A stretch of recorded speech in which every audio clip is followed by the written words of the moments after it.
Hello my student, my name is M A Adam, language expert. जैसा कि आप जानते हो मैं आपके लिए एक वीडियो लेकर के आया हूँ। इस वीडियो में आपको मैं कुछ फ्रेज़ यहाँ पर लिख रखा है और इस फ्रेज़ के माध्यम से आपको इंग्लिश बोलना बहुत आसान हो जाएगा। जैसे कि आप जानते हैं, जब आप इंग्लिश बोलने की कोशिश करते हैं तो सबसे पहले आपको कुछ ऐसे फ्रेज़ की आवश्यकता होती है जिसे आप आसानी से बोलेंगे और अपनी बात लोगों तक आसानी से पहुंचा सकते हो। क्योंकि इंग्लिश में होता क्या है कि आप हर बात का ट्रांसलेशन नहीं कर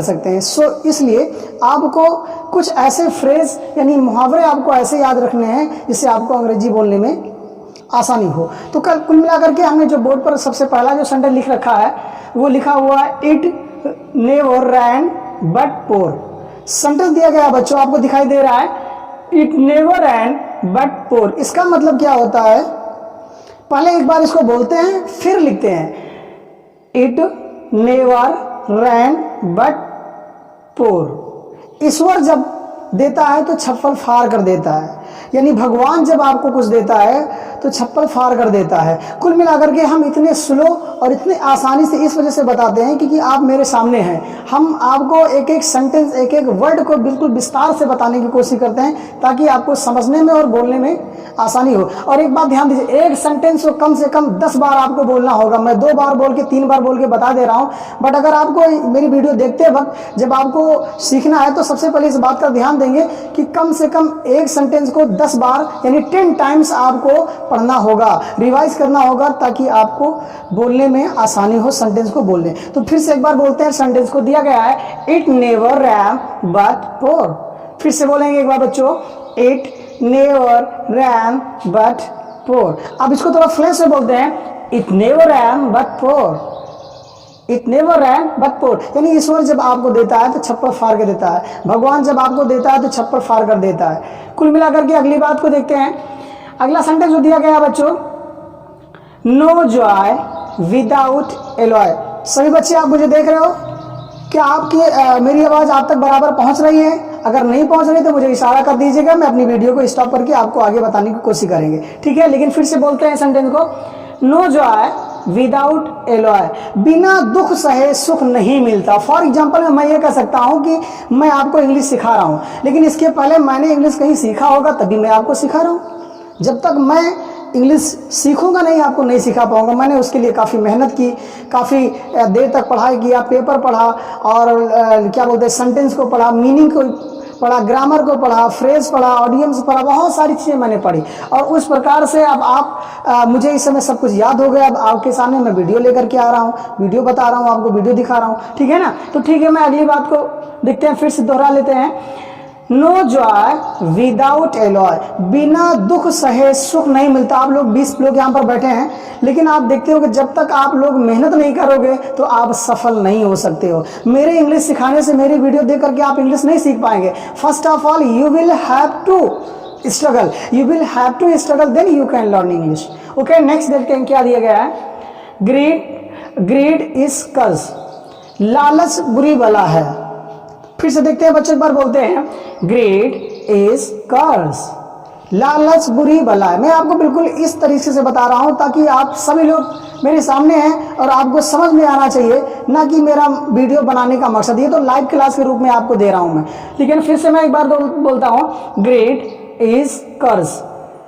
अगला दिया गया है, मे गॉड गेट वेल सून। सभी बच्चों आप लोगों को दिखाई दे रहा है? सब लोगों को दिखाई दे रहा है बराबर? मे God get well soon, may God get well सून। मान लीजिए कोई आपके घर में कोई बीमार हो, या आप कहीं गए हो और कोई बीमार हो, किसी को देखने गए हैं, तो उसके बाद आप जानते करें भाई ईश्वर करे आप जल्दी ठीक हो जाएं। तब इस बात को मुझे कहने के लिए इस पर ध्यान देते हैं, may God get well soon, may God get well soon. ईश्वर करे आप जल्दी ठीक हो जाए, ठीक है? मैं अगला सेंटेंस देखते हैं, an eye for an eye. Sentence दिया गया है, an eye for an eye. Have write every student? An eye for an eye. ईंट का जवाब पत्थर से देना, ईंट का जवाब पत्थर से देना, यानी कि कोई आपसे कुछ कह रहा हो, कोई आपको कुछ दे रहा हो और उसके बदले में जस्ट उसको कुछ वापस कर देना, या आपको कोई कुछ बोल रहा है उसके बदले में कुछ बोल देना, चाहे वो सही बात हो चाहे बात गलत हो, यानी कि उसी वक्त उसको जवाब दे देना। ये आपका होता है एन आई फॉर एन आई। इसको बोलते हैं ईंट का जवाब पत्थर से देना। चलिए बच्चों अगला मुहावरा देखते हैं, अगला एडियम देखते हैं। Something is fishy fishy. ये बहुत मजेदार सेंटेंस है, ये बहुत मजेदार एडियम्स होता है। जब ये आप बोलते हैं, लोग किसी से बात करते कहते भाई दाल में कुछ काला है, समथिंग इज फिशी फिशी। इसका एक और होता है, मैंने यहाँ पर लिखा नहीं, इसका होता है समथिंग इज ब्लैक। क्या बोला, एक बार फिर से बोल लेते हैं, समथिंग इज ब्लैक। लेकिन जो आपके सामने ये दिया गया है, ये है आपका समथिंग इज फिशी फिशी।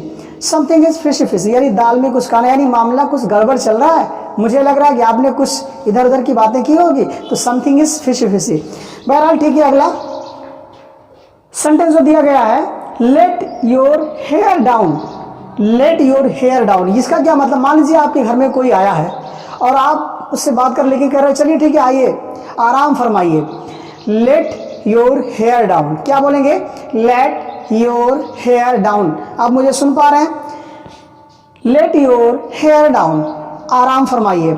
अगला सेंटेंस जो मेरा लास्ट सेंटेंस दिया गया है वो है बार्किंग डॉग्स सेल्डम बाइट। फिर से पढ़ते हैं बच्चों, barking dogs seldom bite. Barking dogs seldom bite. जो गरजते हैं वो बरसते नहीं, यानी जो गरजते हैं वो बरसते नहीं। यानी इस पर इसका जो मतलब अगर आप देखना चाहते हैं कि भौंकने वाले कुत्ते काटते नहीं, लेकिन इसके मुहावरे में यहाँ पर जो नोट कराया जा रहा है, आपको बताया जा रहा है, वो है बार्किंग डॉग्स सेल्डम बाइट। जो गरजते हैं वो बरसते नहीं। आपने देखा होगा जो जब भी बहुत बादल होता है और बारिश की पूरा जो है मानसून बन जाता है, लेकिन वहाँ पर बारिश नहीं होती है, तब वहाँ पर लोग कहते हैं कि जो गरजते हैं वो बरसते नहीं। यानी जो आदमी बहुत ज़्यादा बोलता है, बहुत ज़्यादा कुछ करता होगा, तो वो कुछ करता नहीं है। तो यहाँ पर एक मुहावरे के रूप में हमने आपको नोट करवा दिया है, बार्किंग डॉग सेल्डम बाइट। क्या आपको मेरी वीडियो आपको समझ में आ रही है?